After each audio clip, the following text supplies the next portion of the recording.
Good afternoon and welcome to Water Stories. For those of you that don't know me, I'm Miaoulis. I'm President Director here at the museum. And it's a pleasure for me to thank our event sponsors and their guests for joining us for this special recognition and reception. Your support of this 50th anniversary celebration of the Bradford Washburn Award is greatly appreciated. Your support helped us deliver on the promise of our mission to transform the nation's relationship with science and technology.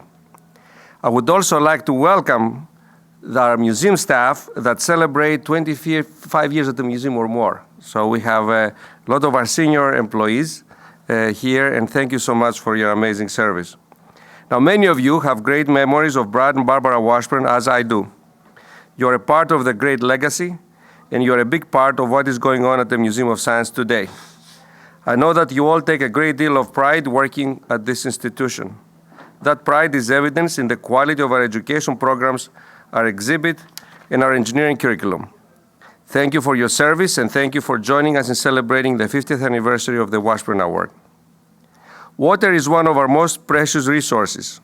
Through paint and sound, artist Ann Neely, whom I just met, invite us to look, listen, and explore water's role in our world and the many ways humans affect it.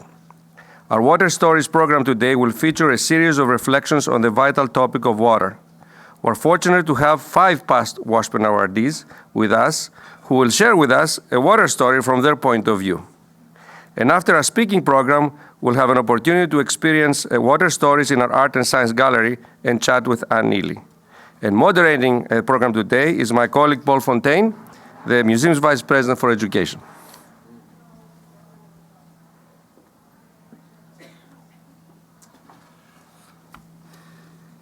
Well, good afternoon, everyone. I'm Paul Fontaine. I'm not Dr. Tim Johnson, who was originally scheduled to moderate this program. Unfortunately, he can't be with us this afternoon, but he will be joining us this evening, and I look forward to catching up with our 1998 Washburn Award winner.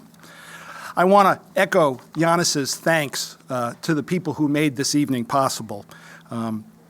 It's a very special evening, and an evening we only celebrate twice a century, so thank you for your support. I'm really excited about this Water Stories concept. Our award winners have incredible adventures and tales to tell. So let's begin. Our first water story this afternoon comes from an incredibly talented film director and cinematographer, a true pioneer of large format filmmaking. If you've only seen one IMAX film in your life, it was likely a MacGillivray Freeman production. You've probably seen all of his films, though, including The Living Sea, Dolphins, Everest, Journey to the South Pacific, and the film that started it all, To Fly. His journey in filmmaking began in the 1960s, when he made his first documentaries about the California surf culture. If you haven't seen these films, they're a lot of fun. They're great. Please welcome the person who has likely inspired and entertained more Science Center visitors than anyone else alive, our 2002 Washburn awardee, Greg MacGillivray.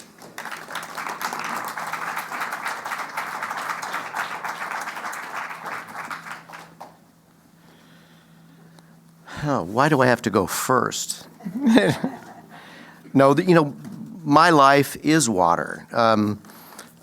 My wife, Barbara, and I live right at the beach in California, and we're in the water nearly every day during the summer, even some of the times during the winter when it gets a little warm. I'm a surfer and a diver, and I've spent my entire life, my father was a lifeguard in Corona del Mar, spent my entire life at the beach.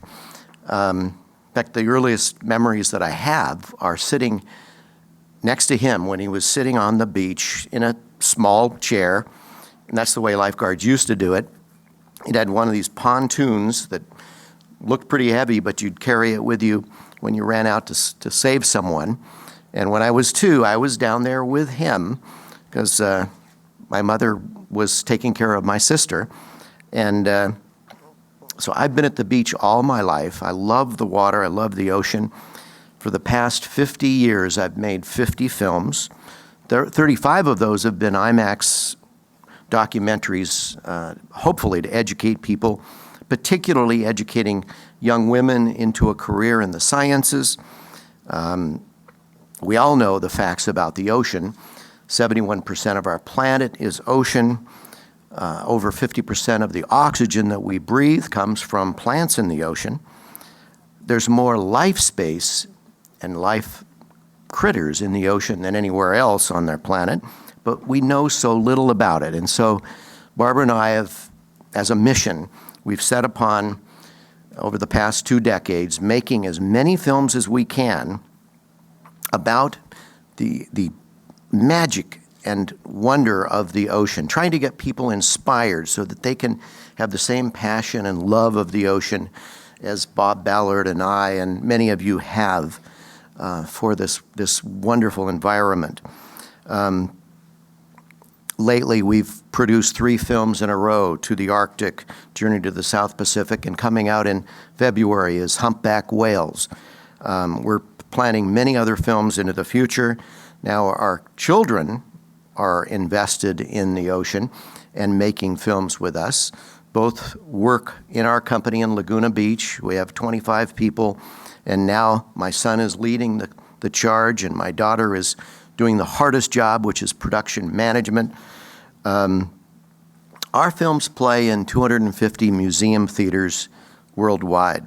Over 100 million people have seen our films about the ocean over the past few decades. And we've also started a mission-based foundation to develop ways to get the message of the ocean out to youngsters through the internet. And it's called One World, One Ocean. It's right now the 3rd most successful ocean-centric foundation in the world, trying to get people to care about the ocean and understand it better. Study it, get out there, enjoy it, but find out what it is about the ocean that we need to fix. I'd like to talk briefly about Brad Washburn, too, because he was such a mentor to me. He taught me in my films to reach further. He said at many meetings that we had, a person's grasp must exceed his reach, or what is heaven for? And I know that a lot of you have heard that from Brad's lips many times. He inspired my wife and I and helped with our film as an educational advisor and science advisor on the film Everest, which went on to become so remarkably successful. He taught me to love uncertainty, to love that idea that you can push yourself a little bit further by not knowing if you're going to succeed. It makes it more fun. Doing something that you know you can achieve isn't as much fun. There's not any risk involved. And so I thank you, Brad, for having the vision to push me and to push countless others towards a career in finding things out, digging deeper, and having fun doing it. Thanks, Brad. Thank you.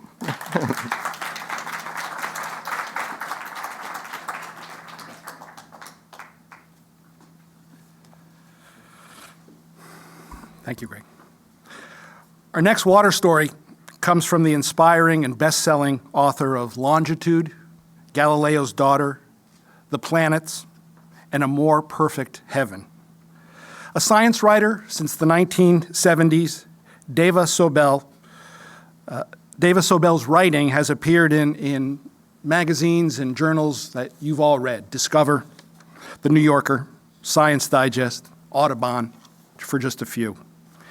In addition to being one of the most original and accessible storytellers of tales of science and technology, Dava encourages others through her role as a teacher of science writing, beginning in the University of Chicago and now at Smith College. A lifelong fan of science, first as a young child exploring the Bronx Zoo and New York Botanical Garden, now as an adult traveling the world to observe solar eclipses, we're honored to welcome back the esteemed science writer and 2001 Washburn awardee, Dava Sobel.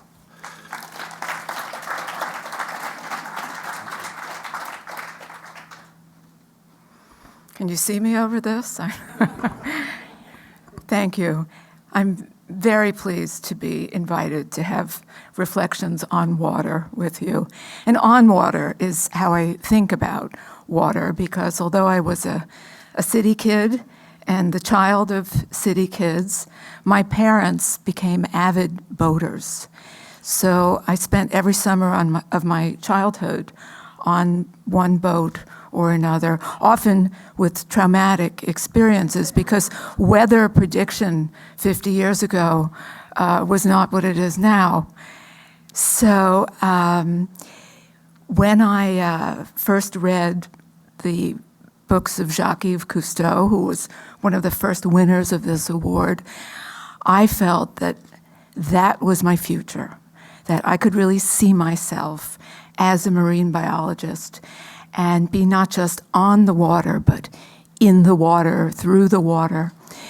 So when I was 18, I went to the YMCA in Manhattan to take lessons in scuba diving, because this was a crucial part of my future existence.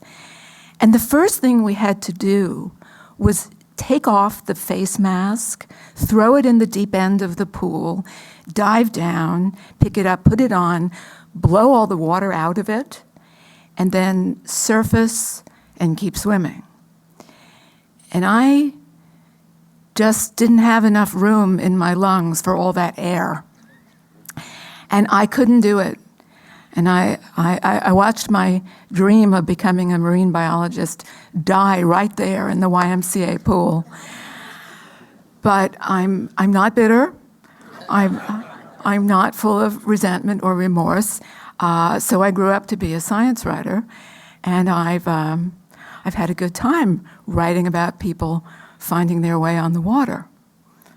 So I look forward to sharing the exhibit with you in the rest of the evening. Thank you.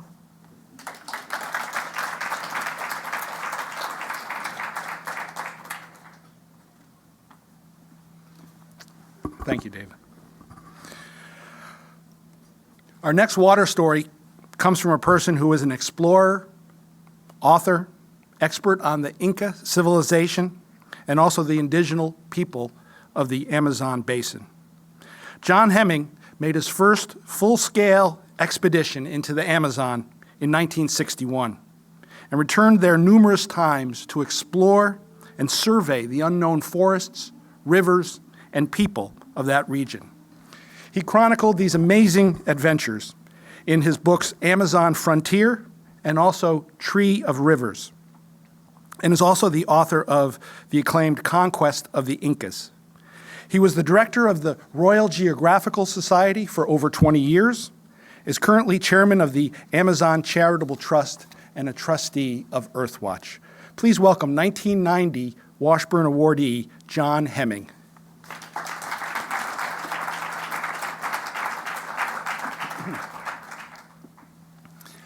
When I told my wife that I was going to be talking for 5 minutes on a water theme in a room containing Bob Ballard and Greg MacGillivray, she didn't think I was quite up to it. But as you heard, I'm an Amazon man. And I thought, well, okay, I'm not very good on oceans, but the Amazon does contain a lot of water. It's the biggest river in the world by almost any measure. It's got by far the biggest catchment. And of all the flowing water that comes out of all the world's rivers into the oceans, 20% is through the mouth of the Amazon. I'm sure you all know that. But it's in the middle of the world's largest expanse of tropical rainforest. And that generates almost all the rainfall for the whole of the South American continent. So I've no excuses about being an Amazon man. Now, I thought maybe I should tell you some of my adventures in falling into rapids and nearly drowning, but I'll spare you that. Instead, I'm going to talk about a rather moving funerary ceremony by some indigenous people. One of the great tributaries of the Amazon flowing north into the river from the south is the Xingu. And at the headwaters of the Xingu, there's a sort of confederation of tribes about a dozen tribes living in about 100 square mile area. And although they speak different languages, but in other respects they're totally identical in every social aspect. But they're very much water people. They don't eat meat. They're entirely fish eating, and they like Greg. They spend every day of their life dipping into the water for bathing and swimming, and of course they're consummate fishermen. Now, when one of their chiefs, when a major chief dies, all the tribes, he's buried right away, but they have a funeral, a memorial service for him at some time later. You never quite know when it's going to be. It's the Indians themselves that decide. And once or twice they've given this, it's a Kwarup ceremony. They've given this for non-Indians, notably the two brothers called Vilas Boas, who were the great champions of the Brazilian Indians and of these Xingu people in particular. And I'm rather proud that I'm the only non-Brazilian who was invited to both the Kwarups, Claudio Vilas Boas in 1998 and Orlando in 2003.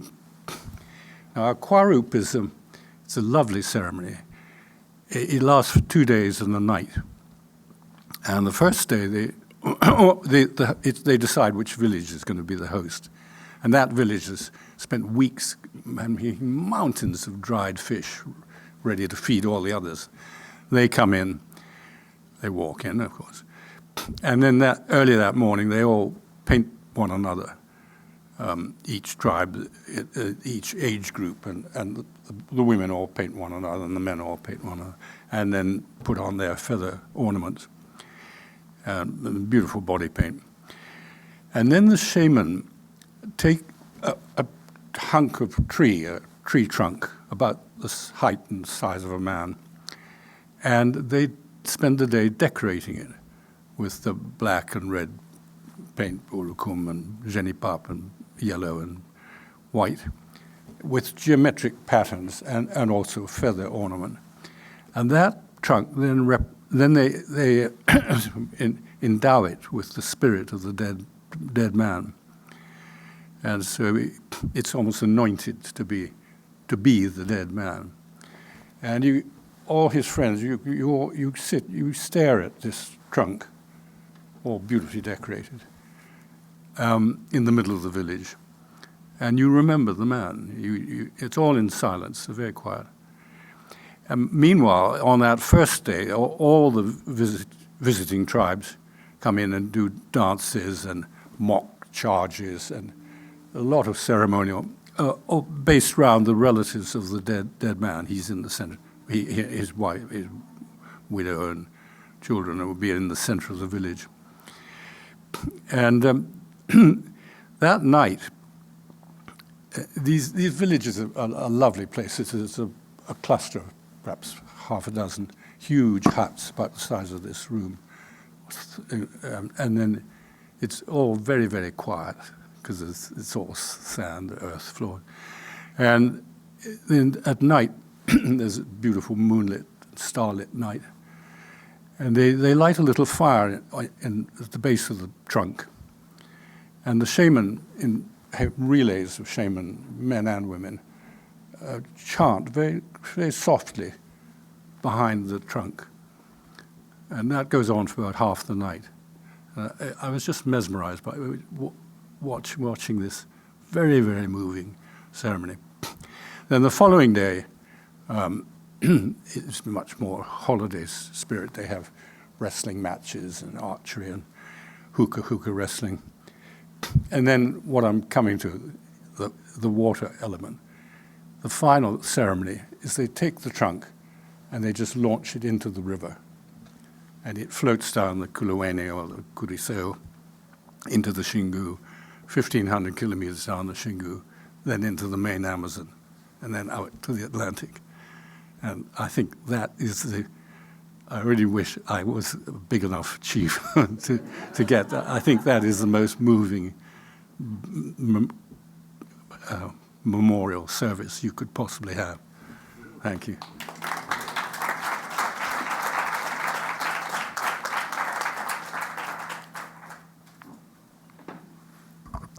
Thank you, John. David Macaulay's gift in science and technology communication comes from his ability to take readers on a journey about invention and innovation, to explain a technological solution and draw back the curtain on the engineering design process, all through the beauty and wit of the best human adventures. His illustrations and stories were a catalyst to encourage people to explore the world around them that so few had done previously. And I'm confident his work inspired more than a few people to enter architecture and engineering. Author of numerous books including Cathedral, Pyramid, Castle, Motel of the Mysteries, The Way Things Work, Building Big, The Way We Work, and a longtime faculty member of Rhode Island School of Design, please welcome 1993 Washburn awardee, David Macaulay.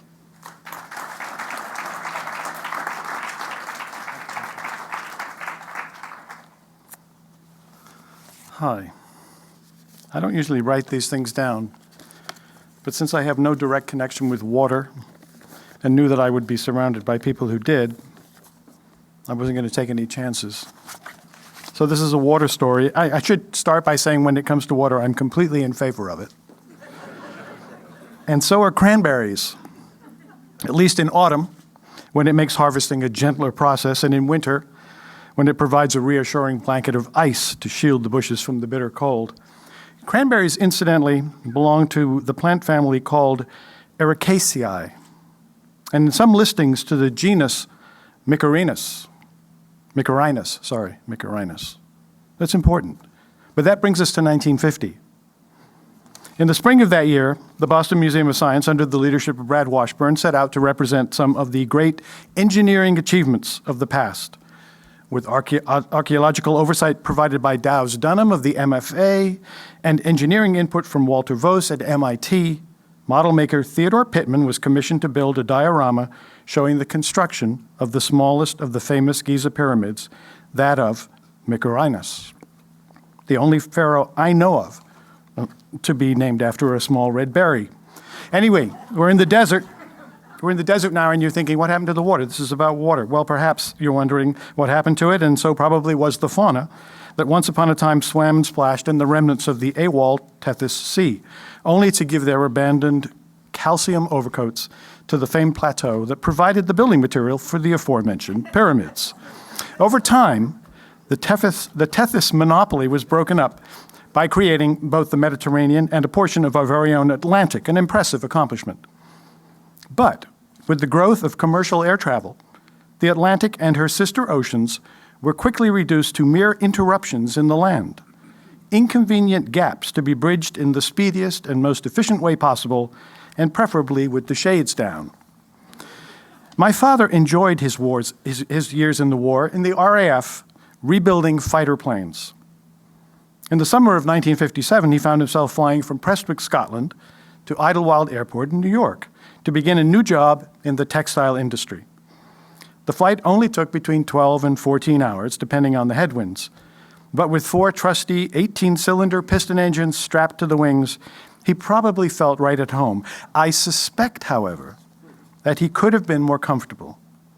You see, my father has never been a big fan of public toilets, and probably did not leave his seat, even once, during that flight. Now, if this habit has resulted in any permanent damage, there are no signs of it. He's 94 now, and would still prefer to wait until he gets home. Now, he has reached 94 in part because he's kept breathing. That is to say, he has continued to suck in oxygen. The preferred fuel required for his body's decades of gainful employment has come from energy-dispensing molecules called ATP. The production of most of that ATP has required that an endless supply of hydrogen protons make a round trip across the inner membrane of the mitochondria, the power plant of the cells, and his cells. With their task completed, each pair of off-duty hydrogen protons will join up with an atom of oxygen to produce the most benign of waste products, water. Now, this water will soon find itself into the bloodstream and eventually into the most incomprehensible maze of tubes we call the kidneys.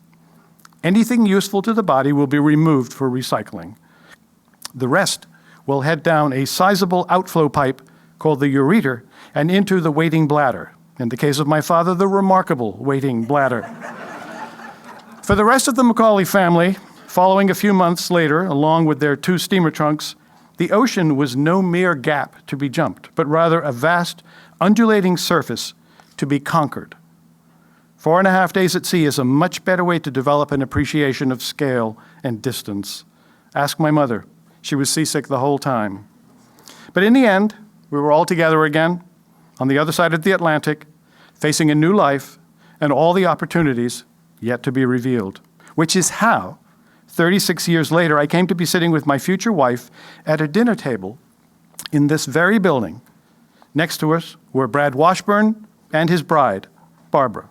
Needless to say, we soon relaxed as one amazing story after another unfolded. Eventually, the conversation turned from mountains of nature to those of Giza.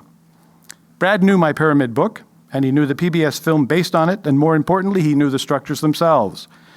Without warning, the man whose name was molded into the award I had just received suddenly stood up and said, "Come on, I want to show you something." Making every effort to keep up with him, I followed out of the room. Eventually, we were standing in front of the diorama of the building of the pyramid of King Cranberry himself.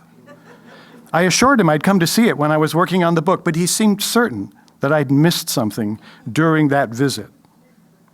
There were hundreds, maybe thousands, of Nano-Egyptian workers performing their various tasks in order to get all those little blocks in place.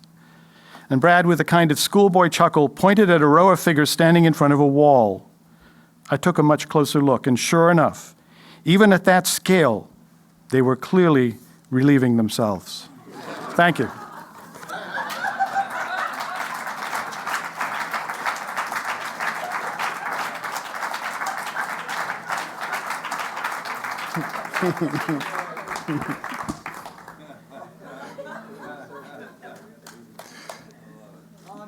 You all want to know where that diorama is, don't you? Our final water story comes from the man whose discoveries of the hydrothermal vents in the Pacific revolutionized our thinking about life on Earth.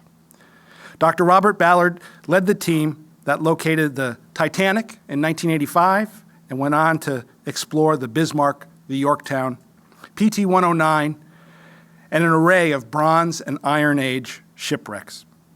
As founder of the successful Jason Project education program, and now as president of the Ocean Exploration Trust, he's inspired hundreds of thousands of young people to become interested in science, technology, and ocean exploration. Currently, a senior scientist emeritus of Woods Hole Oceanographic Institution and director of the Center for Ocean Exploration at the University of Rhode Island, please welcome explorer, discoverer, and educator, 1986 Washburn awardee, Robert Ballard.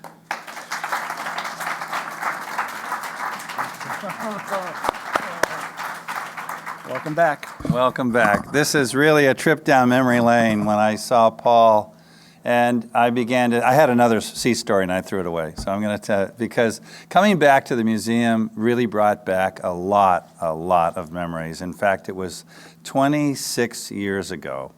We were up in the fourth floor, in the director's office with Roger Nichols.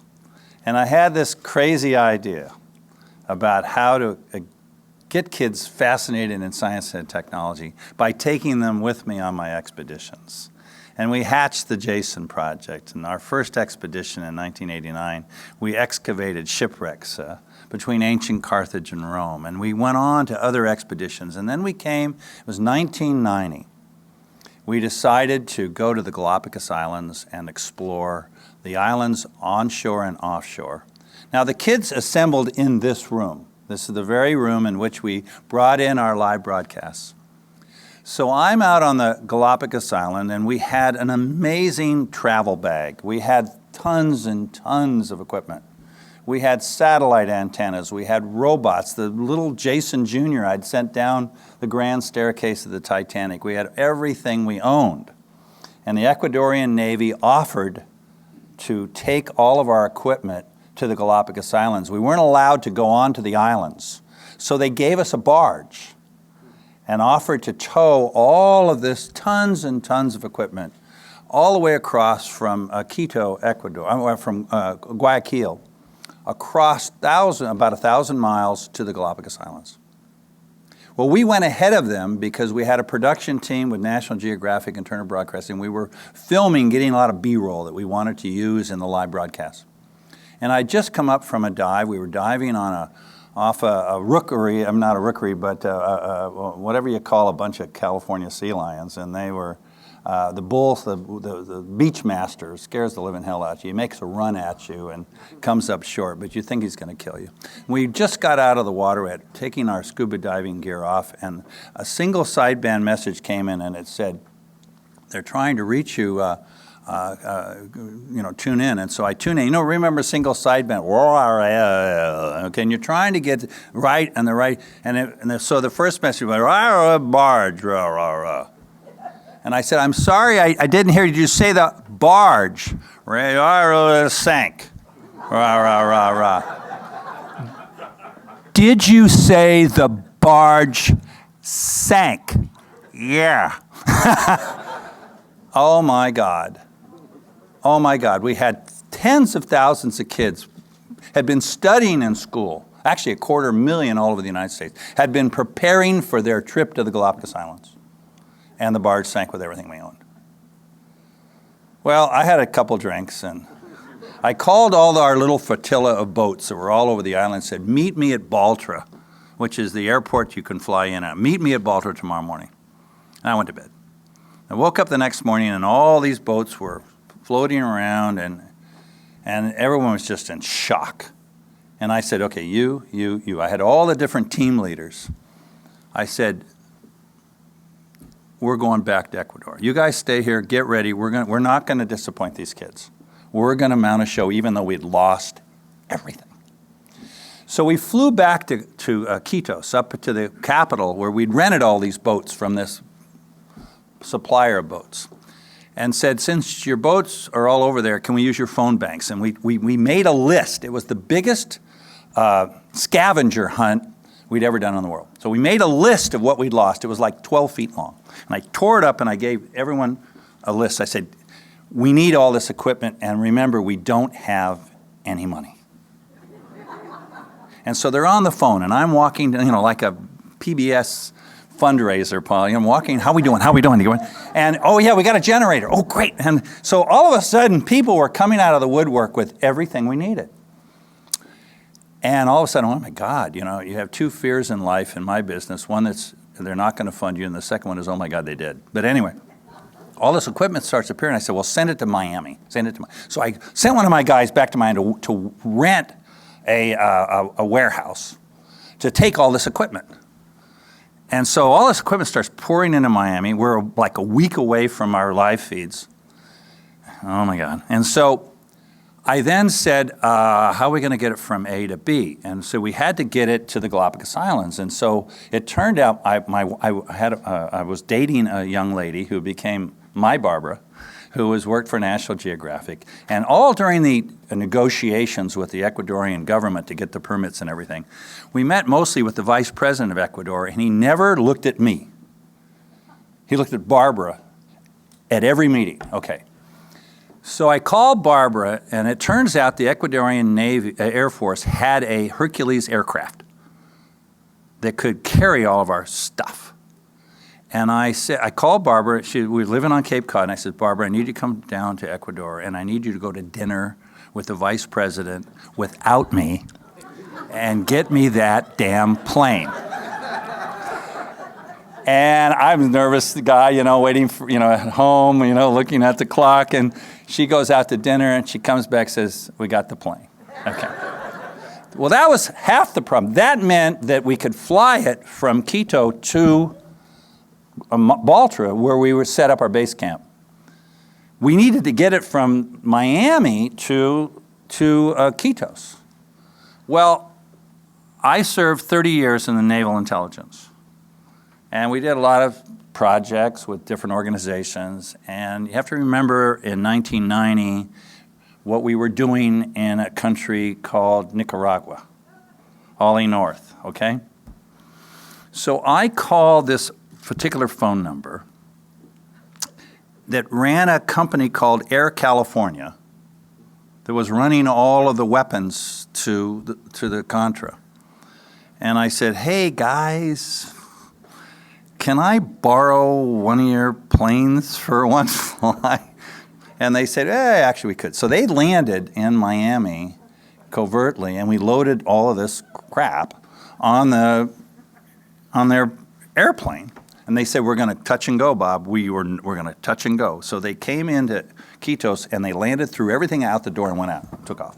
It's all off the runway. And so we then had to figure out how to get all that stuff. And I'll never forget one of the guys that worked for me. Some guy gave us a big generator because we needed power, but it didn't have any wheels. I said, got a box. Wonderful, thank you very much, but we can't lift this thing. So I told one of my guys, I said, go down to the Avis rental car place and get one of those little Toyota trucks. Measure it, make sure it can fit inside this Hercules plane. And he goes down, he drives back with it, and he's got this big smile on his face. I said, yeah. So what are you smiling about? They wanted to know if I wanted unlimited mileage. So we stuffed this truck inside. We had to pull out all the seats except the pilot and co-pilot. And we got it all full, and we finally still had stuff, and we strapped it to the door of the back, and we slammed it shut. We were very proud of ourselves until the pilot said, great, how much does it weigh? A lot. We're in Quitos, 6,000 feet up? He said, we don't have a lot of air up here, and I got to take off. And see those mountains over there? And I said, are you telling me you want us to unload it and weigh it? And he said, no, I'll do it. And so he took this little Hercules, and we were watching it. We filmed it. And you hear him revving this engine, and then he popped the clutch, the plane hardly moved.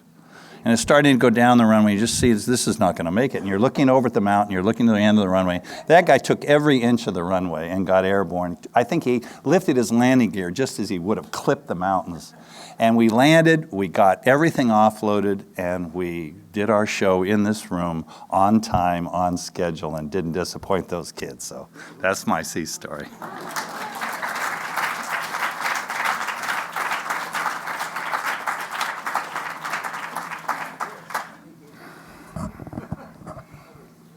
He hadn't mentioned that before.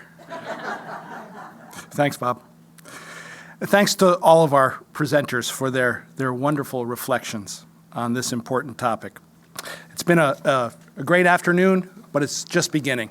I'd like to invite Ann Neely to lead us into the Water Stories Gallery, and we can continue our conversations over some cocktails and explorations in our Art and Science Gallery. Thanks, everyone, for being here, and especially to our previous award winners for their reflections. Good evening. What a beautiful night. How beautiful you all look. How great it is to be here. Welcome to the Museum of Science, home of the National Center for Technological Literacy. I am Tom Ashbrook, host of WBUR's On Point on NPR. Tonight we celebrate the 50th anniversary of the Bradford Washburn Award, and we present the 2014 Washburn Awards to 3 individuals from the areas of government, media, and science, who have made outstanding and ongoing contributions toward the public's understanding of science, its importance, its fascination, and the vital role it plays in our lives. Bradford Washburn had a lifetime of accomplishments in aerial photography, mountaineering, cartography, and as founder and director of the Museum of Science for over 40 years.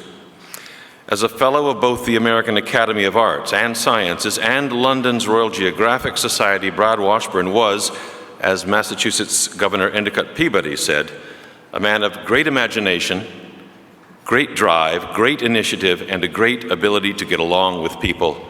That's a pretty good combination.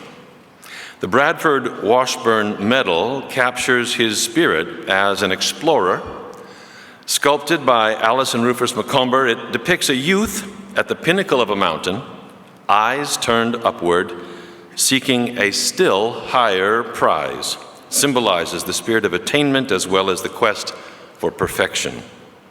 Over the past 50 years, the Bradford Washburn Award has been presented to 21 PhDs, 3 MDs, 3 SCDs, 1 captain, 1 rear admiral, 1 brigadier general, 1 U.S. surgeon general, a U.S. secretary of the Air Force, and 4 sirs, as in Knights of the Realm.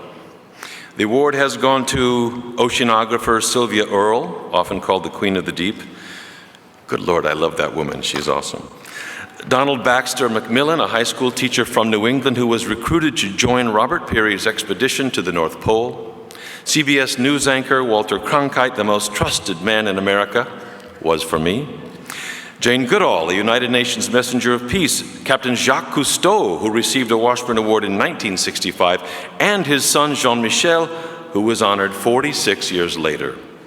Chuck Yeager, the first pilot to fly at the speed of sound, not just one but 2 hosts of Cosmos, Carl Sagan and Neil deGrasse Tyson. Sally Ride, the first American woman in space, bless her soul. René Dubos, a microbiologist who urged his students to think globally, act locally. And of course, the Mythbusters, Jamie Hyneman and Adam Savage. Among the exclusive Washburn Award Club are Oscar and Emmy winners, a winner of the Palme d'Or at Cannes, multiple winners of Pulitzers and Peabody Awards, Guggenheim Fellows, and 1 winner of the Nobel Prize. That was Harvard's George Wald in 1967 for discoveries related to the physiological and chemical processes in the eye. The award has honored anthropologists, astronomers, biologists, engineers, environmentalists, explorers, filmmakers, illustrators, physicians, and 2 very prolific science fiction writers. The Washburn Award has recognized the work of broadcasters from ABC, CBS, Fox, the BBC, NPR, and PBS, journalists from the New York Times, Scientific American, The New Yorker, and National Geographic, educators from MIT, RISD, Harvard, Columbia, Cornell, Tufts, Rockefeller University, University of Pennsylvania, and the University of Rhode Island. In all, 54 remarkable men and women have received the Bradford Washburn Award. 54 men and women whose achievements in their fields were complemented by their skill in science communication. Tonight we will bestow 3 Washburn medals and hear remarks from all 3 of our 2014 honorees, followed by a short Q&A session, my favorite part. We've got a great evening for you, remarkable honorees. Let's dive right in. Please join me in welcoming Museum of Science President and Director Yannis Miaoulis.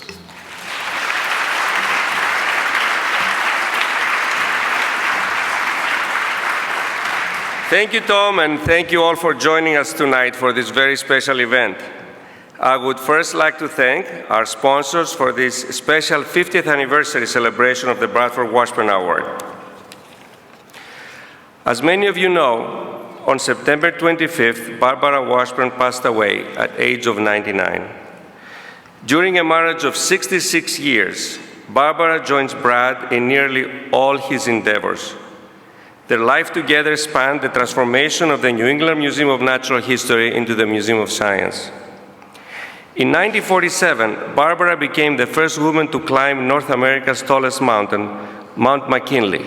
That was not by choice, as she told me. Together, Brad and Barbara mapped Mount Everest, Mount McKinley, New Hampshire's Presidential Range, and the heart of the Grand Canyon. In 1980, Barbara received the Smith College Medal. The citation called her one of the key strategists and fundraisers of the team that raised the money and planned the building of Boston's magnificent Museum of Science. Brad and Barbara Washburn created this great institution, the world's first museum to combine natural history, the physical and applied sciences, and medicine under one roof. Joining us tonight is Brad and Barbara's daughter, Museum Overseer Betsy Washburn Cabot.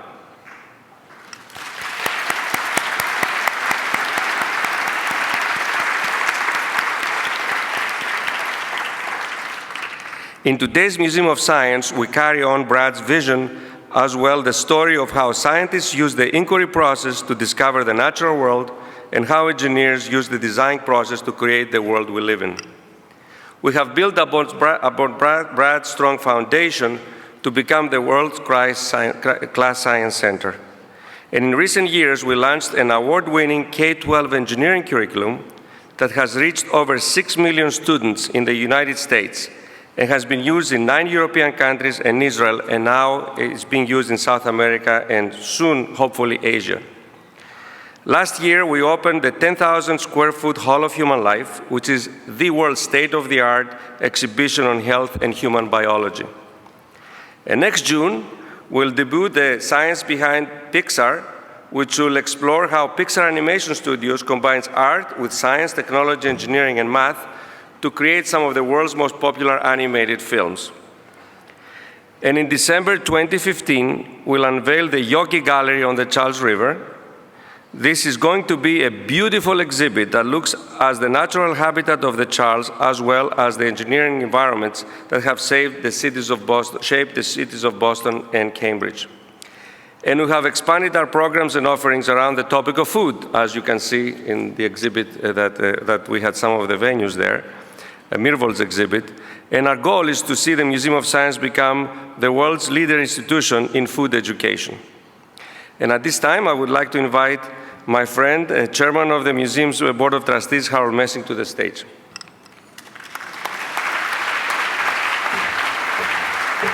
Thank you, Yannis. You know, I often say there aren't many perks involved in being chairman here at the museum, but probably the biggest one is the opportunity to meet so many amazing people, and tonight certainly takes the cake on that score. I'd like to express my gratitude to the trustee whose anonymous donation established the Bradford Washburn Award in 1964. In doing so, he gave the Museum of Science 2 great gifts. The first gift is the ability to bring some of the world's leading science communicators to the museum for a special evening every year. The second gift is the opportunity to honor the legacy and achievement of Bradford Washburn and Barbara at each year's awards ceremony. For 50 years, the Washburn Award has been bestowed on individuals who embody Brad's spirit of adventure and his ability to translate and interpret science, technology, engineering, and mathematics for the public. As we celebrate the 50th anniversary of the Washburn Award, it is a pleasure to welcome back to the Museum of Science 10 past Washburn awardees and to present each of them with a token of our appreciation. We have commissioned Peter Hauck, director of the MIT Glass Lab and an amazing artist, to produce these globes, which evoke pathways, the map contours of a mountain, contrails in the sky, and neural tracks in the human body. Those are examples of what they look like over there. Peter was hoping to be here tonight. I don't know if he made it. Anyway, these globes were inspired by a piece that Peter created way back in 1999 for Brad Washburn, when he was honored by the Massachusetts Cultural Council with the Commonwealth Award, and it's our pleasure to give them out tonight. I'm going to turn this back to Tom to introduce the award winners. Thank you, Howard. And now, a procession right here from the truly illustrious ranks of great past winners of the Washburn Award. When I call your name, please come up and make your way for a presentation here on the dais, if you would. Representing the National Geographic Society, which was honored with the Washburn Award in 1988 and whose president, Melville Bell Grosvenor, was the inaugural Washburn awardee in 1964, Rebecca Martin, Executive Director of National Geographic Expeditions Council. Rebecca.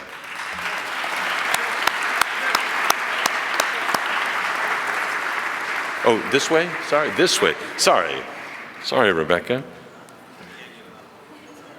Many ways to proceed.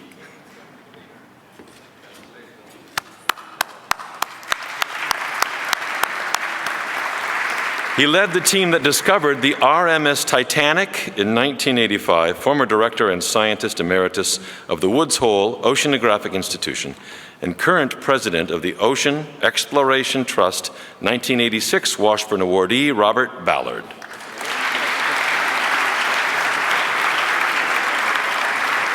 Explorer, author, past director of the Royal Geographic Society and current chairman of the Amazon Charitable Trust, 1990 Washburn awardee, John Hemming.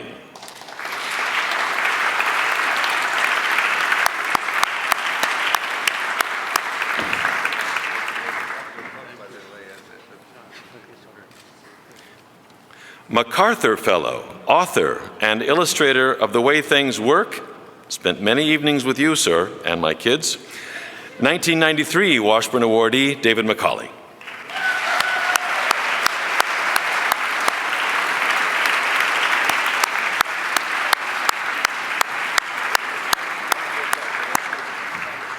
Executive producer of Nova and director of the WGBH Science Unit, 1994 Washburn awardee, Paula Apsell.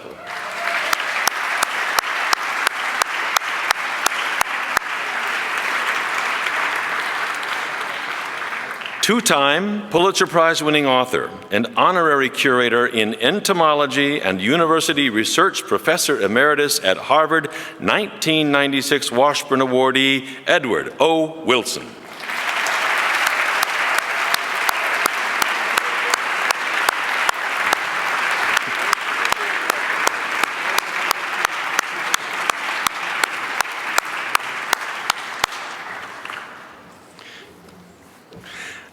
Wonderful. Retired medical editor of ABC News and author of Finding God in the Questions, 1998 Washburn awardee, Dr. Timothy Johnson.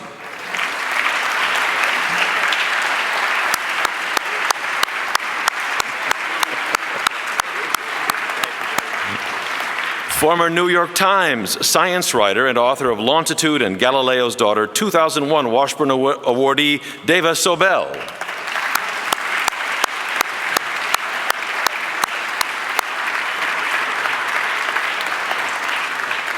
Large format documentary filmmaker whose productions include the IMAX classics The Living Sea and Everest, 2002 Washburn awardee, Greg MacGillivray.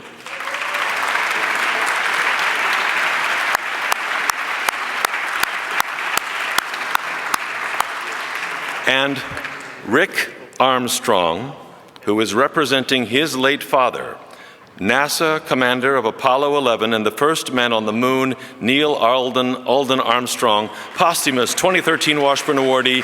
In June of 2012, Commander Armstrong graciously agreed to accept the 2013 Washburn Award. He passed away before the award could be presented to him. Sir.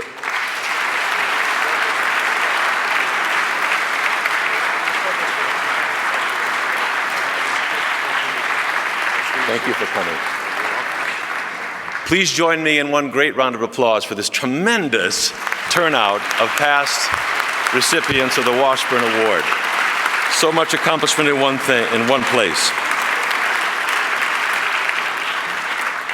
And now to this year's honorees. I feel like I'm at the Oscars. This is just awesome.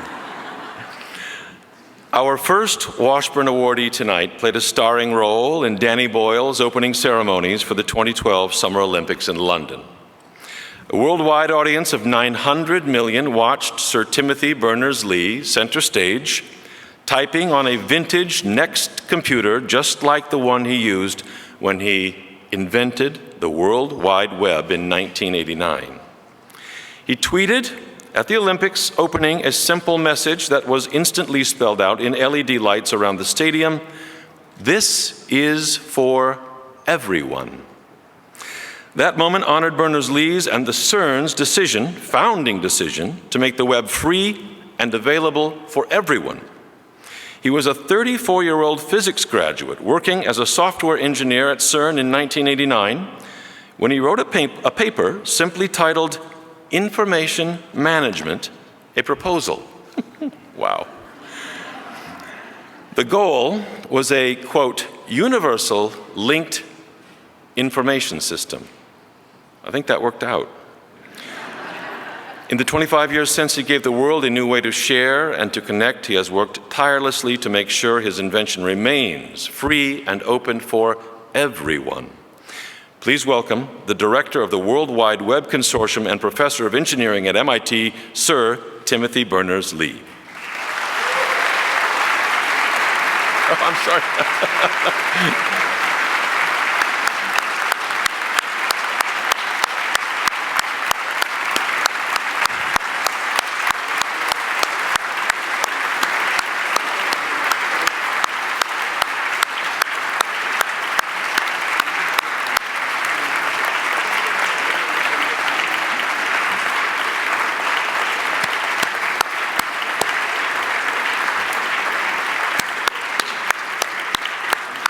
Allow me to read from the citation, in part. Sir Timothy Berners-Lee, you created one of the most empowering tools to help humankind discover and communicate.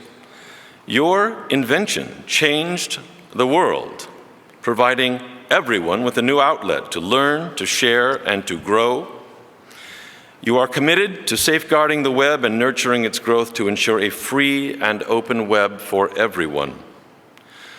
Sir Timothy Berners-Lee, we honor the far-reaching gift you have given the world, and we salute your outstanding contribution toward the public understanding and appreciation of science, technology, engineering, and math.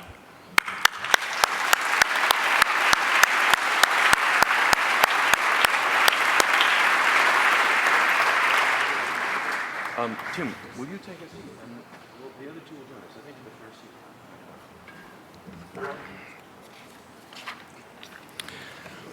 seat. Thank you, Sir Tim. Our next honoree was born just 5 miles from here at St. Elizabeth's Hospital in Boston. He came to Saturday morning classes at the Museum of Science. He became an Eagle Scout at the age of 12. Is that a typo? No, okay, 12. Paying his own way to camp, selling Christmas wreaths, and yes, he was the top salesman in his troop. He worked his way through Johns Hopkins, earning a bachelor's degree in electrical engineering in 1964, went straight to Harvard Business School, earned his MBA 2 years later. After a 15-year career on Wall Street, he went on to build a news and financial information business that encompasses television, radio, online and wire services, and print media. But he wasn't done, isn't done. He served as mayor of New York City from 2002 to 2013, and in 2014, he was appointed special envoy for cities and climate change by United Nations Secretary General Ban Ki-moon. Earlier this month, in recognition of his prodigious entrepreneurial and philanthropic endeavors, and for playing a, quote, key role in forging transatlantic diplomatic, economic, and cultural ties between the United Kingdom and the United States, he was named an honorary Knight of the British Empire by Queen Elizabeth. Please welcome founder of Bloomberg LP, the guiding force behind Bloomberg Philanthropies, the 108th mayor of New York City and Medford's own, Michael R. Bloomberg.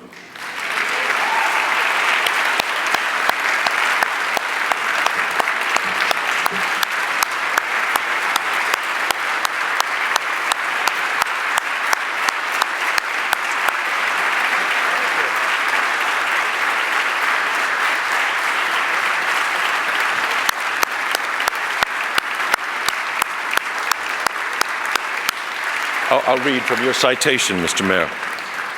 Michael Bloomberg's citation reads in part, "You foresaw the age of data in the financial industry and developed a powerful communication system that has grown into one of the world's largest and most trusted information sources. Through your long-held passion to combat climate change, you reduced New York City's greenhouse gas emissions, and you set an example for mayors around the world to rely on data and science to determine their best course. Your belief in the power of philanthropy to change people's lives for the better has inspired you to support education, the arts, government innovation, environmental sustainability, and public health. Michael Bloomberg, we celebrate your lifelong relationship with the Museum of Science, and we salute your extraordinary contribution to society and to the public understanding and appreciation of science, technology, engineering, and math." Michael Bloomberg. Thank Thank you, Mayor Bloomberg. For Richard Saul Wurman, information is energy. Information is inspiration. Information is the great equalizer. My kind of man. He coined the term information architecture back in 1976 in response to the vast amount of information generated in contemporary society. He said, I thought the explosion of data needed an architecture, needed a series of systems, needed systemic design, a series of performance criteria to measure it. In more than 80 books, he's sought ways to make the complex clear. His hugely popular Access city guides have made New York, Tokyo, Rome, Paris, and London understandable and accessible for millions of visitors. He brought us TED Talks. We can barely remember the world without them. Please welcome creator, curator, and chair of TED from its inception in 1984 until 2003, and the distinguished professor of practice at Northeastern's College of Arts, Media, and Design, Richard Saul Wurman. Yes.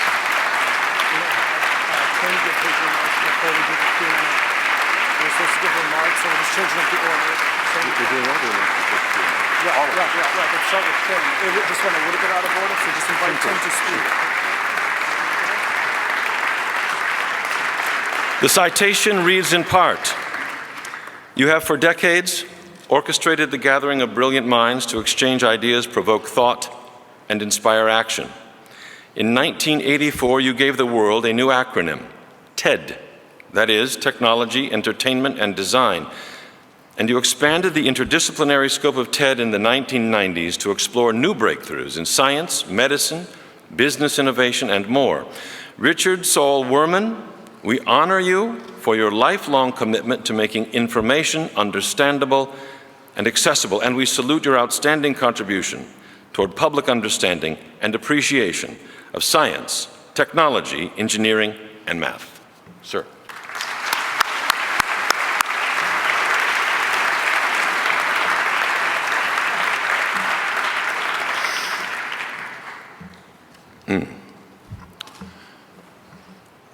This is a remarkable moment. We've had these from the past recipients and these three tonight. It's really an honor to be in the presence of this gathering with all of you. We're going to have a short Q&A session, but I understand, Tim, Tim will give, each of our recipients this year will give brief remarks here. I will begin with Tim Berners-Lee. Sir. Well, what can one say to be honored like this in a space where we've just had some incredible people file through, incredible, wonderful to see these faces who have been bastions of science and bastions of communication. It's, I suppose, well, what one would say, of course, I would have to point out to you that everybody who achieves something like gets the project working like the World Wide Web did, everybody who does that stands, of course, on the shoulders of giants. But if you're here, you know that, right? You're in the Museum of Science. Hello? You can figure that out. You can find out exactly whose shoulders everybody stood on. You can go back and check it out. So you can see how when I developed the web, it was based on all the things that people did at the internet.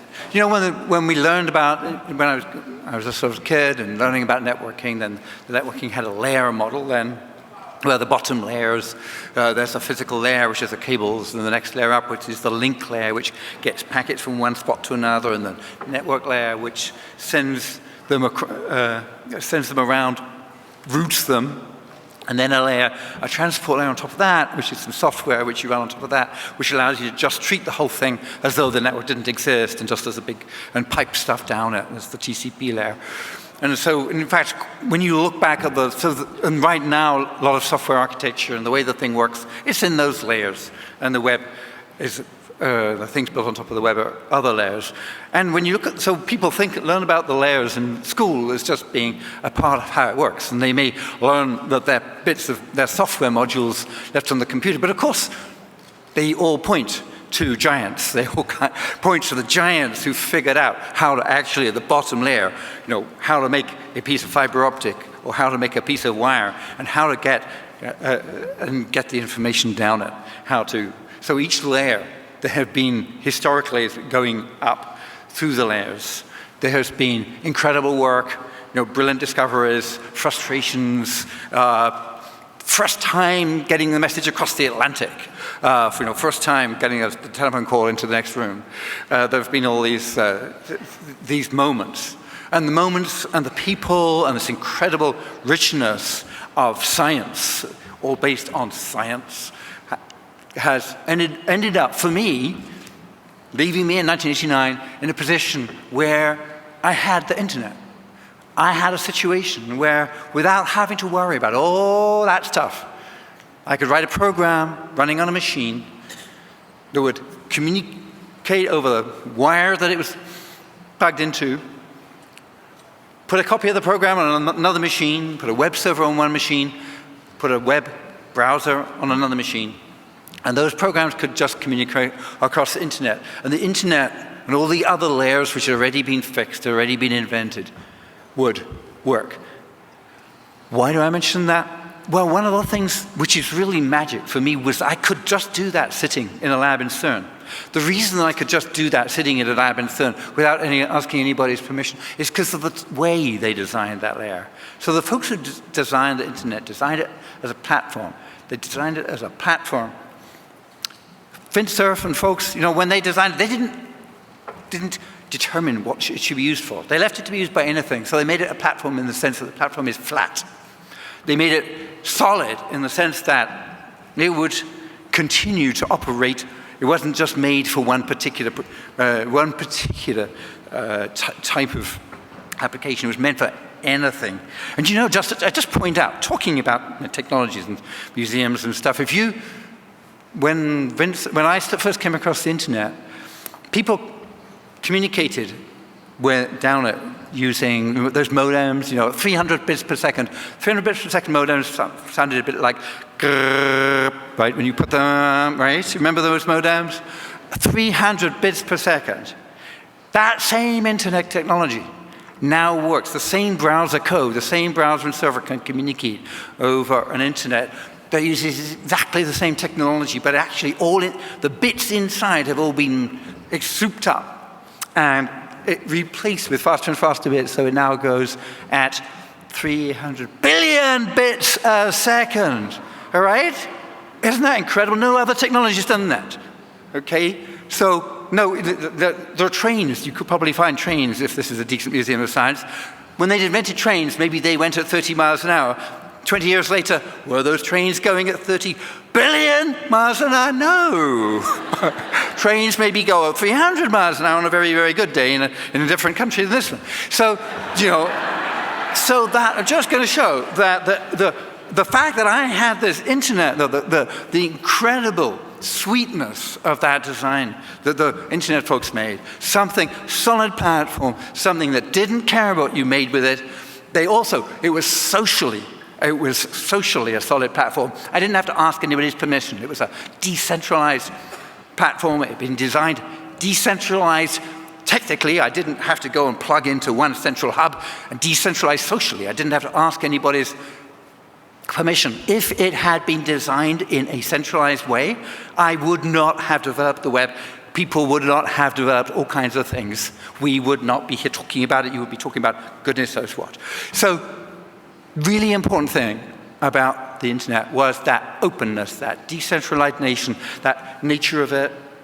I just mentioned that because, first of all, if you're working on the web, we're trying to do that with the web. We're trying to make sure that the web is this platform as well, which is open. The open web platform, when you develop your really cool apps using HTML5 and JavaScript and CSS and all the stuff which is being developed on top of the web. We're trying to keep that as an open platform as well. If you're involved in that, keep it. Try to keep the same thing so that it goes at 300 billion miles an hour.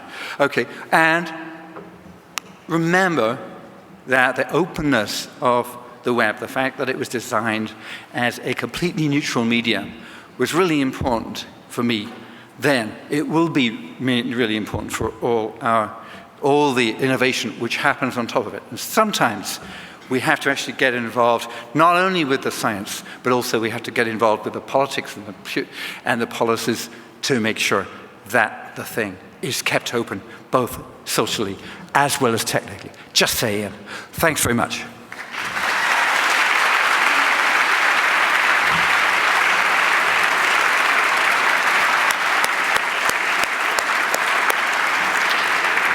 Sir Tim Berners-Lee, 2014 Washburn Award winner, raising big questions right there about the web's openness and how that will or will not continue. We'll look at that a little bit. Please join me in welcoming remarks from Michael Bloomberg.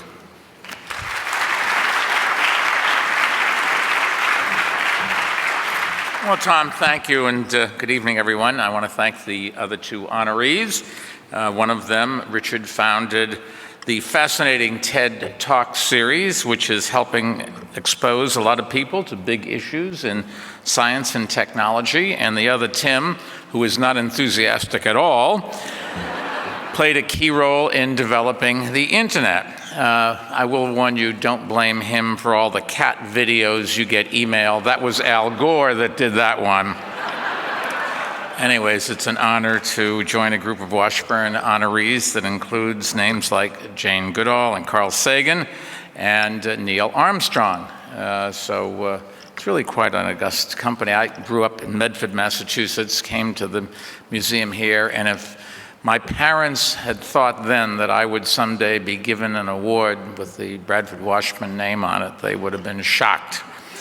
That's not to suggest that my contribution to science would be a great leap at all, but nevertheless, I'm one of those people that funds the science rather than invents the science. But as I've always said, you need both of us.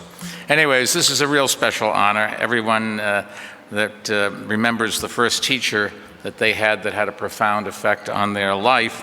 And for me, that teacher was the Boston Museum of Science. I grew up in Medford, Massachusetts, graduated Medford High School in 1960, but about 1955, 54, I started coming here every Saturday morning for classes. 2 hours, as I remember, they lasted. I took a bus from West Medford to Sullivan Square, the subway into downtown, and the trolley towards Lechmere Square. And those mornings, every Saturday morning, really changed my life, and they helped define what I thought about and how I approached life, and convinced me that if you don't know something, ask the question. And that really is something that has stood me well and with time. The museum was the place where I learned to ask questions and recognize just how much there is to learn about the world and to follow science wherever it leads. I was upstairs taking a tour, and there is a cross-section of one of these big old trees that go back 1,000 years, and I'll never forget the question that we got one Saturday morning from whichever professor was giving the course. How old is the giant redwood? And everybody tried to remember where the pins were and how far back it went. And I don't know what possessed me, but I said it was not a redwood, it was a giant sequoia. Thank you, I won the competition. And I checked upstairs, it is a sequoia. Anyways, the time I spent at the museum really did spark a lifelong passion in trying to figure out how to make things work better.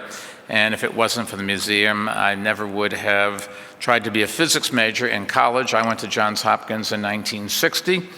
I got there, and it turned out there was a mandatory German requirement, because if you think about it, in '60, all the science had come from Germany. And after 3 days in German class, I changed the engineering department. My first D in high school was in French, and I can tell you I was never going to learn to speak German. That I knew. But the museum did start me on a path to studying engineering and becoming a technology entrepreneur and developing a passion for public health. And that public health passion has been fueled by a great Boston resident, Tenley Albright, who is right here, She has been one of my guiding lights, and if you don't know who Tenley Albright is, I would urge you to Google her tonight. You will be just amazed at what this one young lady, who's got to be in her mid-30s if I had to guess, what she has done. She is on the board of my foundation, has been really seriously somebody that's been very helpful in what we do in public health around the world. This museum gave me the utmost respect for science, and I've always carried it with me no matter what the politics. And if more of our elected officials would spend more time in museums like this, we wouldn't be debating whether climate change is real. We'd be doing something to mitigate the risks that we face from it. We also wouldn't be debating the Second Amendment. Instead, we'd be treating gun violence as the public health scourge that it is. And instead, yes. And instead of talking about how America is losing its edge in science and technology, we would be investing in basic science, R&D, that we need to stay competitive in the 21st century and doing something about our public school system. I do believe that the future is possible, and institutions like this one will play a big role in bringing it about. That future is a future where every kid gets a chance to get an education and share in the great American dream. This place does mean a lot to me. In fact, when my family was looking for a place to celebrate my mother's 100th birthday about 5-6 years ago, we knew that this museum would be the perfect place to have a party. I have lots of pictures at home of her with the 100th. We didn't have 100 candles. One candle was enough. As she said at that age, she couldn't blow out 100 candles. But I never would have been dreamed, seriously, would have dreamed as a kid that I would be here. And I think it's fair to say that thanks to the generosity of a lot of people like you and a lot of people who were before you, this museum today is an exciting place to be. And it's a great educational opportunity for our kids, and it's one of the jewels in the crown of Boston. And it's unbelievable today that kids have the opportunity to come here and learn. So thank you for coming. Thank you for having me. This is a wonderful institution, and I could not be more honored than to be here with you. Thank you.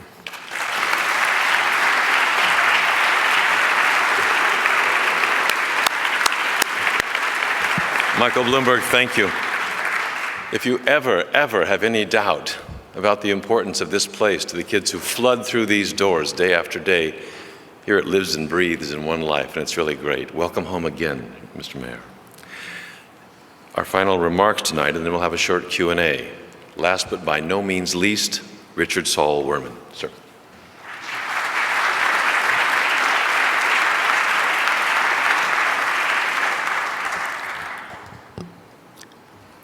I'm not humble, but I am the least among these two gentlemen.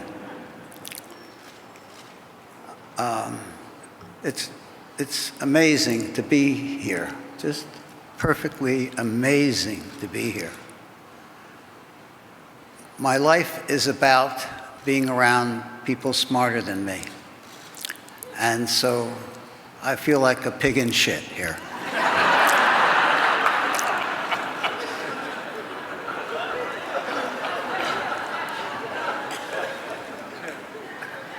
This is just an amazing group of people. I see E.O. Wilson, who was at my last conference. It wasn't a TED conference, when you gave that wonderful conversation with Craig Venter, and then he announced that just a few days before, or a week before, that he's partly what he does, he's the Ant-Man, and that the queen ant and all the other ants were one creature, like the Borg in Star Trek. It was astonishing, and he was just sort of sitting and telling us about that. And the other end of that same row is Bob Ballard. And I told him before that I have under glass jars in my office 2 teddy bears, because I used to give away teddy bears at my TED conference. I was a big, fat person, and so that was sort of me, and I gave away teddy bears. I thought that was cute. I always think things are cute. And one of them went down to the Titanic, and they told me it was crushed into like this, and it came up and expanded. I have it. And another went to the Bismarck, 2 things that he discovered. It's just astonishing to look around this room and realize that for me, my whole life is about learning, and that learning is remembering what you're interested in. Learning should come from the bottom up, not education from the top down. And this is a chamber of curiosities. This is a place of curiosities, a place where you can touch things with your mind if you're interested in them and remember them.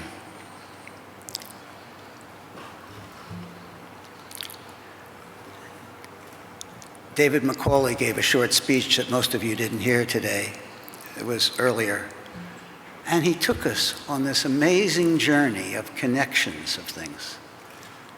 And TED was about connections. It was about convergence. And that's the theme of this whole building. When you told us what was in this building and what different kinds of, you said it's the only and the first, and it combines medicine and food, and it combines this and that. This is the convergence of our life, made possible and made easier, much easier, by Sir Tim's little invention, his little paper. Some of you must have this joy of being in the open stacks of a library, and it's right on your desk. And every day you can just have a journey, a trip through something. You can ask a question, and even though Wikipedia isn't so accurate sometimes, you get a pretty good answer. For a long time, they had me a year younger. Well, my father made cigars. My mother's family were kosher butchers, and they certainly wouldn't understand me being here at all. And I don't understand me being here at all. So even though they're not around, we share that. Have an interesting life.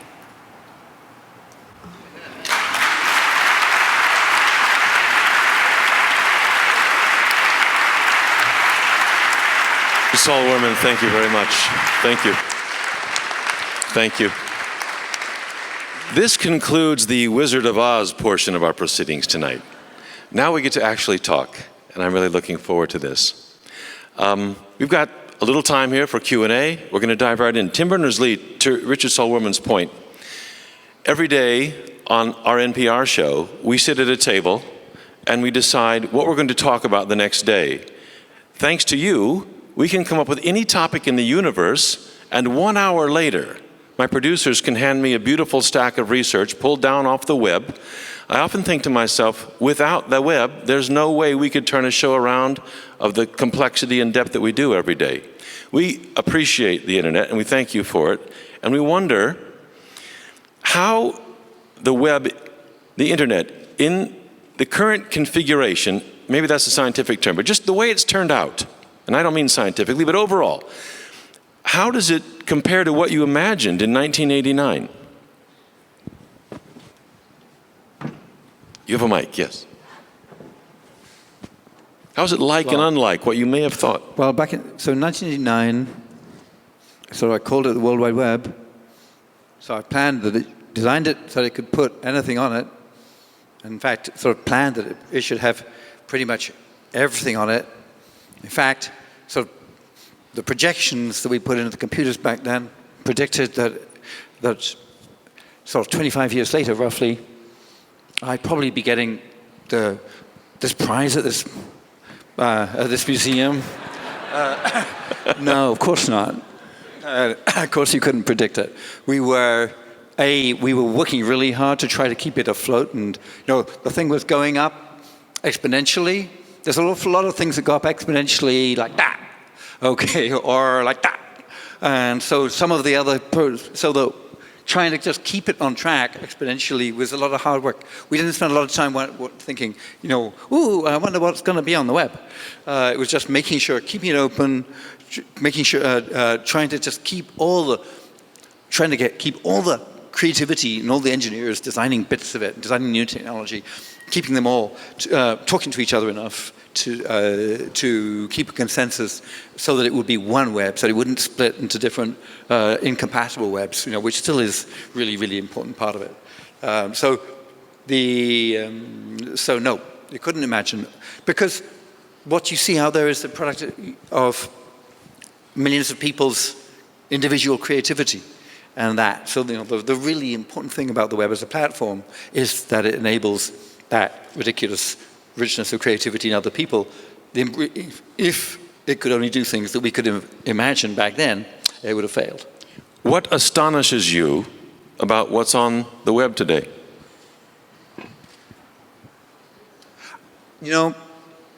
When you look at the web, really the web is a tool that humanity uses. The idea is that it should be a fairly neutral one. So you're asking me what astonishes me about humanity? Yes, essentially, I guess Everything so. good and bad. I mean, you can't, there's no one pick. I've never had a favorite. Every year people have asked me about my favorite website, and I've always refused to say. But seriously, there's no one particular thing that, I suppose, if there's one theme out of the whole last 25 years, which has been amazing, it's been the spirit of, the collaborative spirit of all the people who've got involved in it. So that was, before I'd really worked on the internet, it was my first internet-based project, so it was the first time I could work with people across the internet. Now we do it all the time, but so discovering the huge amount of just goodwill and excitement, and the number of people on the planet who will do something just because it seems like a good idea at the time, or it would be really good if everybody did. Not necessarily clear that everybody will do it, but you know what? I will do it anyway. That sort of person, that's been astonishing. I'll come back to you. I have more questions on the web. Mayor Bloomberg, you've left City Hall. You're back leading Bloomberg LP. You changed the business world and more with Bloomberg LP in the first place. Now you're back. Data has just grown and grown and grown. I'm sure we would all love to hear you blue sky a little bit about the future of data in business and beyond. As a business leader again, with deep roots and experience and success in slicing and dicing and distributing and managing data, what do you see coming in the realm of data and how we handle and use it? Well, while Tim was talking, I was thinking, he built this wonderful thing, but then it's up to us how we're going to use it. You have governments that want to control what you can put over it. You have commercial interests that may distort the ability of some people to have access.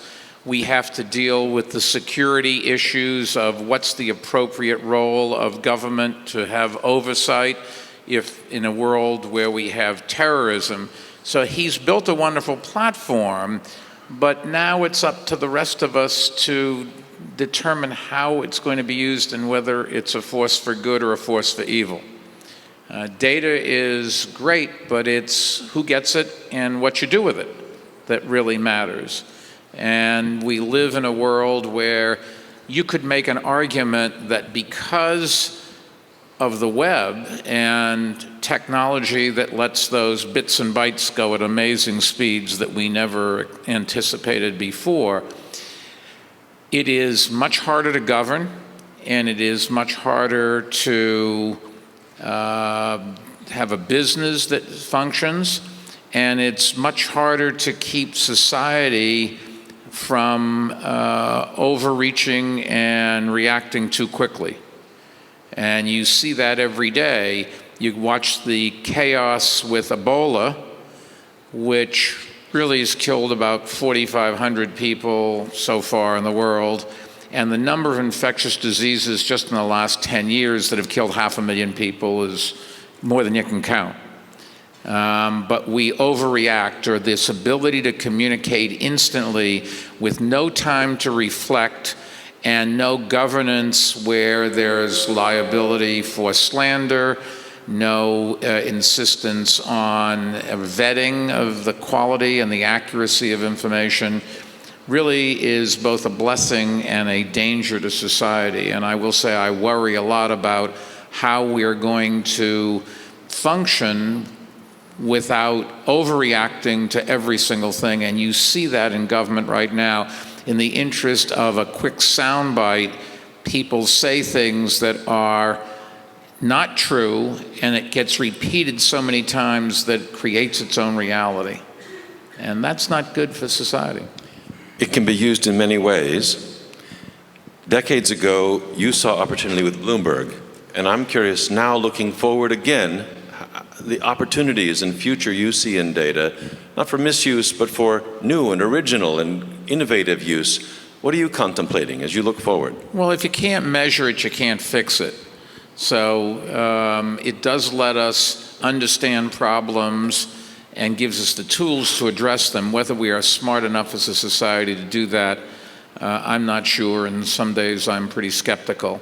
There was a time when if Richard wanted to say something, he had time to think about it, and he could pick his audience, the venue, who was there. He could present it in the ways that he wanted to. And today, we've lost a lot of that. You see the parent who says, oh, isn't it wonderful? Look, my child just did a junior high school or elementary school report, and it's amazing. It's got links to audio and video and stuff from around the world. And you say, but lady, your kid doesn't know what it's about. And we've gone to the delivery device and the form rather than the substance.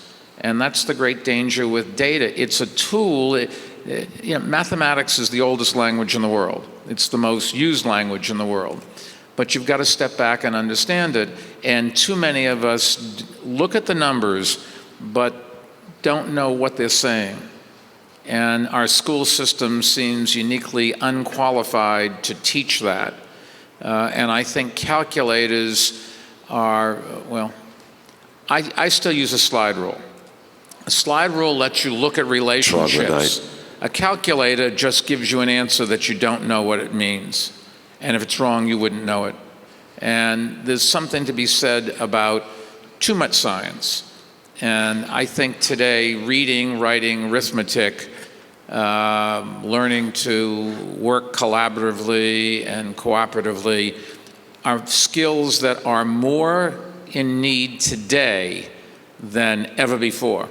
And when I listen to somebody say, oh, all your kid has to do is learn how to code and they will be successful, I think that's a disaster. That's just not true for your child.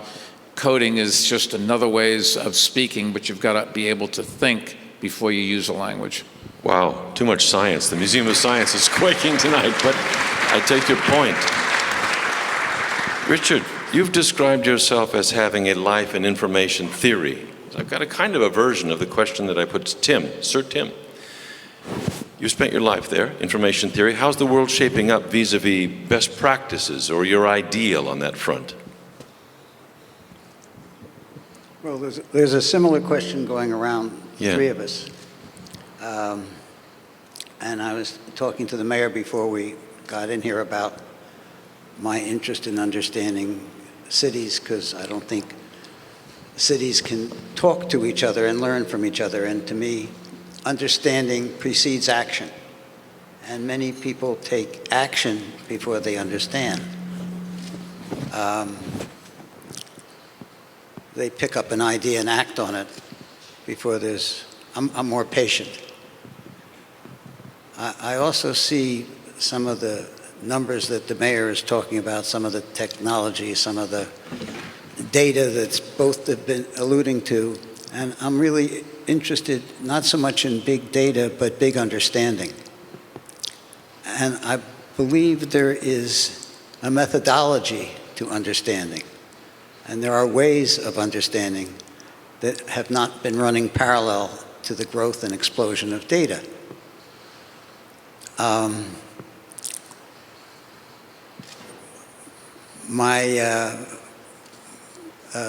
The Washburns had come to TED, and my first sort of scientific experience, and I had a wonderful trip today in the Maya There's a big Maya exhibit Here, yes, at the museum. And when I was 21, I went to the jungle of Guatemala in the first year of the expedition to Tikal. You were doing archaeology. Huh? Archaeology. Yeah. And I used a slide rule, probably the last time I used a slide rule. But I did plane table surveying of 1/3 of Tikal, which at that time was the largest and the oldest of the Mayan cities. And it was about mapping. It was about having a new vision of seeing something. And I'm interested in mapping of information, but not necessarily just cartographic mapping. You only understand something relative to something you understand. I have a new book that I'm doing that starts, I won't tell you the beginning of it, except there's one phrase in the beginning where somebody steps off the curb in London, looks the wrong way and almost gets hit by a bus. And he realizes that the bus is about the size of the tongue of a blue whale. But he's exaggerating. But he's exaggerating because it's a double-decker bus. And the bus gets hit by a Volkswagen Beetle, which is about the size of a blue whale's heart, and was Hitler's people's car, first built in 1935, the year I was born. And it's that kind of connectivity of understanding as a way of taking a journey through life that interests me. Do you see the web ultimately as sympathetic to you say we have data running parallel but not exactly connecting with the best ways of really conveying understanding. Is the web anti-understanding at some level? Can it be woven into a better matrix of understanding? I think the word more is more emphasized than the word clarity in our world. More is more emphasized than clarity. Yeah. Everybody wants more. Yeah. More data, more things. That seems to be more important than clarity, than understanding. You talked about mapping the Mayan cities. I know next year you're opening at the restored Smithsonian Castle on the Mall in Washington, what will be called the Urban Observatory. I've seen it described as a major cartographic project. What is it? What's that mean? Well, we have data from 100 cities in the world, which for the first time ever will be shown comparatively with about 50 layers of information, all at the same scale, all collected in the same way, all displayed in the same way, and that you can interact and change the scale, the size, pick your city, and pick the layer of information you want to see, and start understanding something relative to something else. And what's the insight you hope will come from that activity? Just that understanding precedes action, that it's a beginning point, it's a beginning language, the way you wouldn't want to have one doctor in your operating room using the English system of measurement and another using the metric system as they cut you open. It's just making, it's numbers we all agree upon, but language and cities we don't. Tim, back to you if I may. On March of this year, the 12th, of course, 25th anniversary of the web, you put a post on Google, and you raised some very large questions in this post, and I won't go to all of them, but a couple. And one was, how do we build a consensus around open standards to link the coming Internet of Things, your Internet kind of leaping out of the digital world and literally into things? What's coming?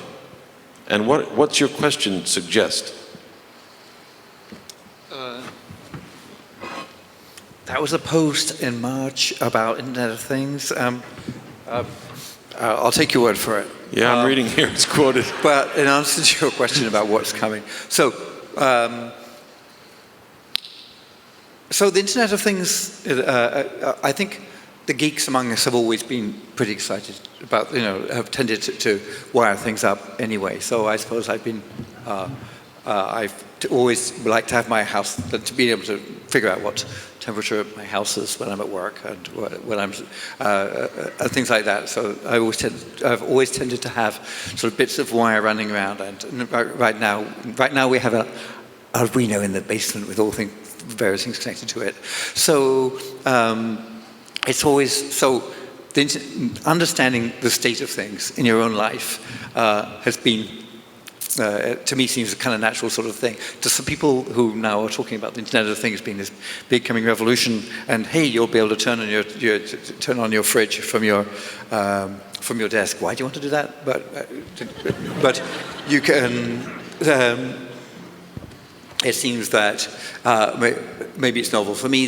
The data is when you look at the data out there on the web, you see databases which sort of represent, for example, when you look at a map, you look at a database, when you look at one of Richard's map exhibits, you're looking at data. You're looking through something which allows you to see it, and the reason that you can make sense of it is that it's being mapped onto a geographical space. And you're using all the stuff you have in your head for navigating around cities and finding your way home, or all that part of your brain is being applied. And so that's why I find maps a really good way of looking at information.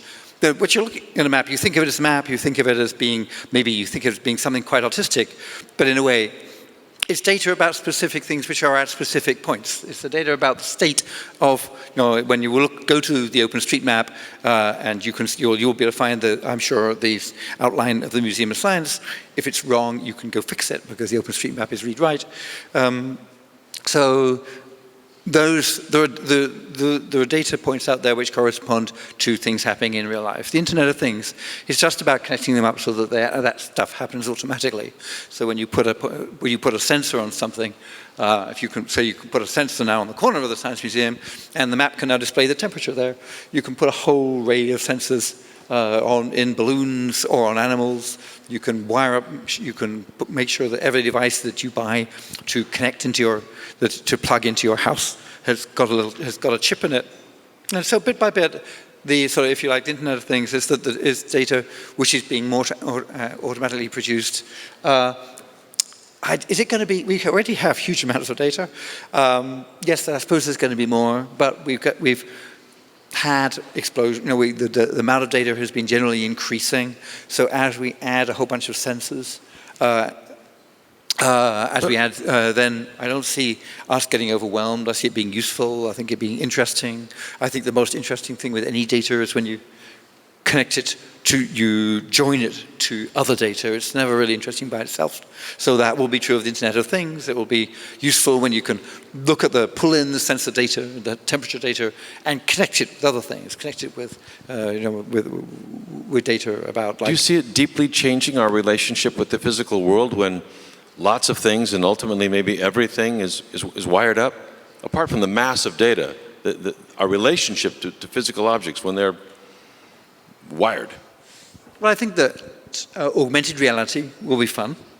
So augmented reality is when I hold up a screen or I put on my goggles, and when I look at this building, the machine can then project this as though I'm in a video game. Virtual I can make real life like a video game. So I think when we have that stream of data, until we have that stream of data, augmented reality is a fun idea, but actually you don't have anything for it to chew on.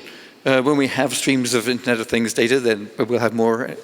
Then augmented reality will be more fun. It'll mean that driving on the street there will be yet more information which you could be distracted with and things. So yes, I think it'll be interesting and it'll be fun, but I don't think. I don't think it will be very upsetting. I think it will just be one more cool thing. Michael Bloomberg, there's a lot of talk in this building and beyond about science communication. You spoke of it in your remarks tonight, successes and failures, things that the public is informed on and politicians are or are not informed on. I wonder, in your time as mayor of New York in civic leadership, what you learned on that front. Maybe take Sodagate as an example. What did you learn about science communication from Sodagate, your push to limit the sale of large, sweet, fattening drinks? Number one, we didn't limit the sale of anything. Okay. We simply wanted to use what's called portion control to remind you how much you have in your hand. Tyrant. So if you wanted to have 32 ounces, buy 2 16-ounce cups. For some reasons beyond me, the court said we couldn't do it, which is, we still think the law was wrong there. But the truth of the matter is Coca-Cola's earnings are way down. Coke sales and Pepsi sales are way down. There are lots of places that are starting to tax full-sugared drinks. Coca-Cola is about to come out with an 8-ounce instead of 12-ounce bottle, and called Coke Life, L-I-F-E, which is lower sugar content. It's a battle we've won, or at least we haven't won the war, but there's an awful lot of people around the world that all of a sudden are waking up to say, my God, obesity is going to kill more people than smoking. And smoking, after all of our efforts to cut smoking out around the world, is still going to kill 1 billion people this century. So, it takes a while to educate the public. You have to go through the silly season where the crazies say all these things, which the papers turn into headlines because we buy those papers when there's outrageous stuff on them and when there's failure and embarrassment and sex and whatever. But go on. But we do learn, and we are making progress. And people today live longer. We were joking before, we're upstairs in the health exhibit, and I pointed out there was a cartoon I have at home, these 2 cavemen around the fire, and one says, I don't get it. We drink clean water, we breathe pure air, all our food's organic, we get plenty of exercise, and we die at 25. So we've come a long way since then.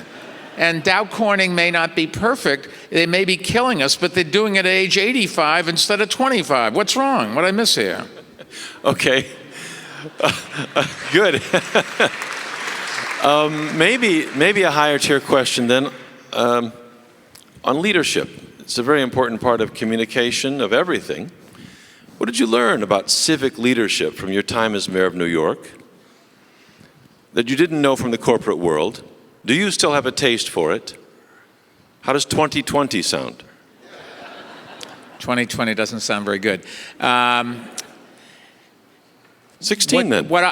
My perception after being in government for 12 years, and there are a lot of people that know a lot more than I do about it, but I am, for all the pessimism that I have about misusing information and science, I still remind myself that America is the country that when you vote with your feet, you come to, and that the public is an awful lot smarter than the press. In the end, most of the people want somebody that's genuine, and they listen to the explanations. It may take them a while to get there, but elected officials who have the courage to stand up and say, look, I don't care if you agree with me or not, I'm sorry if you don't, but this is what I really believe. People look at that person in the eye, and that's the person they vote for. Not everyone and not all the time, but if you have to have a strategy, if you're an elected official, my advice to you would be stand up and be who you are, say what you believe, even if people don't like it. And I'll never forget the first day I ever campaigned. It was on South Beach in Staten Island, and I'm standing there, and this nice little old lady about this tall, white hair, looks up at me adoringly, and she said, oh, you're sort of a breath of fresh air, you're gonna win, your opponent's gonna drop out. And I'm thinking, hey, shit, I've won it already, it's first day.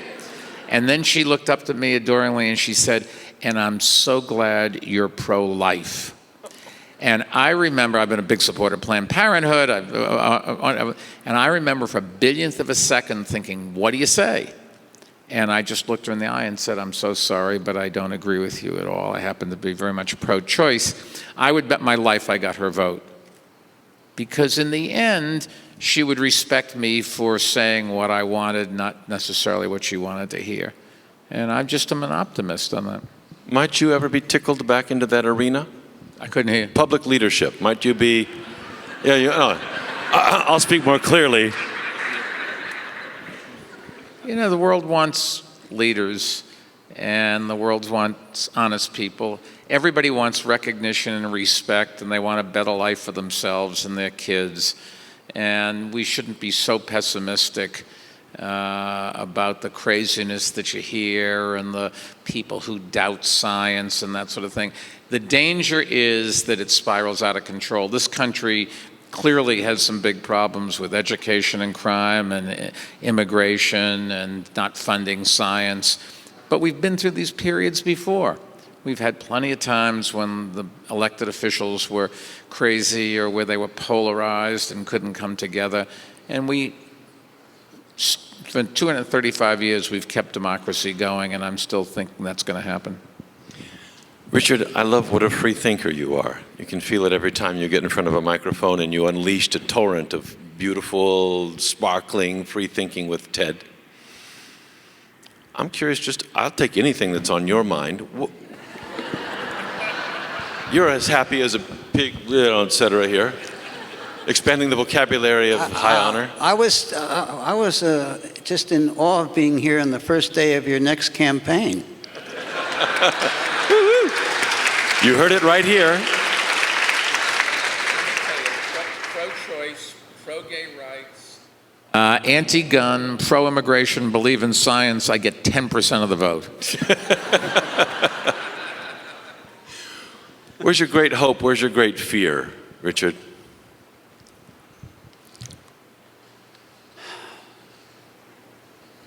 My fear is losing my memory and not having interesting days. You're doing all right so far, I think, so sir. So far, I've had a more interesting life than I had anticipated. And the things that I learn every day. At lunch today, I told half a story, and I'll tell the other half, and then I think we should end this. You're the boss. TED Talk, man. I was in New York, and I was sitting next to Woody Allen, and I said, Woody, I understand that you said that, that 80 is the new dead. 80 is the new dead. And he said, well, I said it, but I didn't think it up, which I thought was funnier than saying it, that he said. So I wanted to see if I could create a joke, because I thought it was fairly hard to create a joke. Because a joke is, the structure of a joke is the opposite of expectation. So here's my joke. You don't have to laugh at it. I'm 79, and 79 is the new 77. All right, we'll ponder it with good humor in our hearts. It's a delight to be with all of you. It's an honor to be in your presence. We honor you tonight, and we thank you for being here. Richard Saul Wurman, Michael Bloomberg, Sir Timothy Berners-Lee. Thank you. Thank you, everyone. Giannis, take us home, please, sir. This was just wonderful. Once again, thank you all for being a part of the 50th anniversary celebration of the Washburn Award. And many thanks to our host, Tom Ashbrook. You were terrific. Thank you.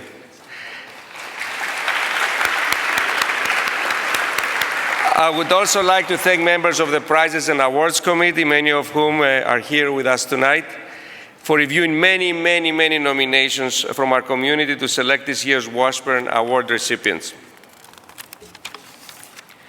And I would like to thank Sir Tim Berners-Lee, Richard Saul Wurman, and Michael Bloomberg. It was terrific having you here. It was such an honor for our museum to recognize you. So everyone, please mark your calendars and save the date for the 2015 Washburn Award, which is going to be on October 22nd. And we honor Michael Pollan, the Knight Professor of Journalism at UC Berkeley's Graduate School of Journalism. And Michael is the author of Cooked, Food Rules, and the Omnivore's Dilemma. He is an amazing speaker, and I hope you all plan to join us here at the museum here next year, October 22nd, 2015, for the 51st presentation of the Bradford Washburn Award. And please, on your way out, collect a tote bag with a Washburn Award commemorative book and a copy of Richard's book, Understanding Healthcare. And of course, coffee and dessert are being served in the lobby, so please stay and mingle around. Thank you all for this great night.